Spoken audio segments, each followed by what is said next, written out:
Hey, Apollo Baptist Church, Pastor Gary here, the Apollo Underground vlog. I was trying to do my vlog outside because it's such a nice day, but there's a dog outside barking in the backyard and there's no way you'd hear me. I know it's been kind of hard to hear me doing it outside anyway, and I thought I had a solution, but that's not going to be a good one. So wanted to give you some thoughts from our Bible reading plan, Isaiah 20.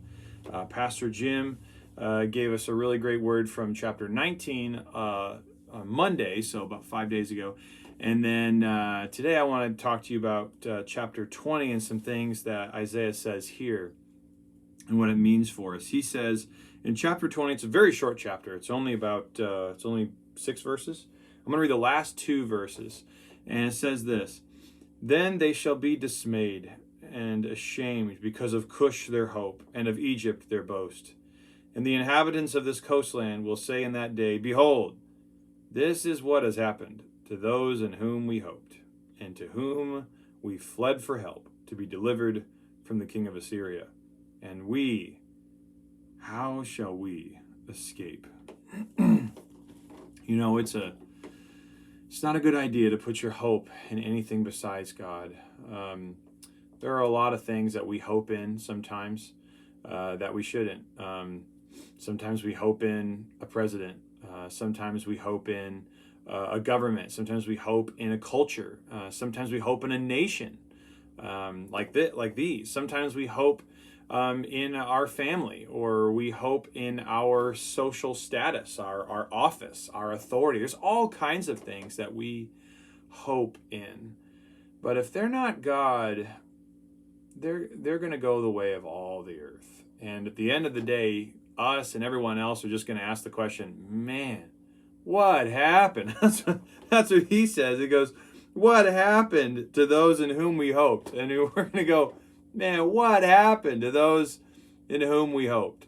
All the people that we thought were, man, they're going to do this, they're going to do great. And then, whoa, that's where they went. I mean, Assyria, the kingdom of Judah had tried to ally with, had tried to bribe to help them against their enemies, and they were like the world power. They tried to have Egypt come in and help them, and they were a big world power. And then by the time it was all said and done, both nations were just a wreck, and they were going, what happened?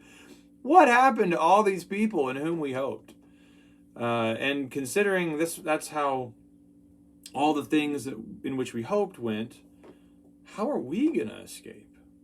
How are we going to get out of this? The book of Hebrews, the author says, how shall we escape if we neglect so great a salvation?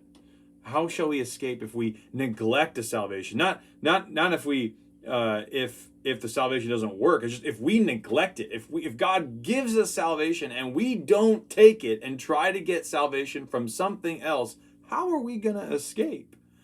And so a wonderful word for us and a reminder that it is useless to trust in powers that are not God. It is not wise, and it often leads in tremendous disappointment. I'm excited about this Sunday. I'm going to be preaching from 2 Samuel 6 about how do we have the presence of God in our life? How do we get God in our life? How do we make the Lord central in our life? And I'm excited about what God has to say to us through our text. I'll tell you that we've got 2 new members coming. Gretchen Endress, who's been attending here for several years now. She's going to join. I'm excited about that. And then Cordero Cavazos. He's a young guy that just recently gave his life to Christ, and he's joining us, and he is getting married and baptized on the same day. I'll tell you that. I mean, this guy, he's just no turning back. In more ways than one, no turning back. So it'll be a special day for him, and I know it'll be a blessing to us. So love you, church family. I wish we could all be together, and we still are not there yet. But more and more people are getting vaccinated, and the environment's getting safer. More and more of our church members are starting to come back, and some of them are telling me the date they are coming back. They know when it's coming, so I'm excited about that. But I'll see you on Sunday, or if I don't see you, then you will see me.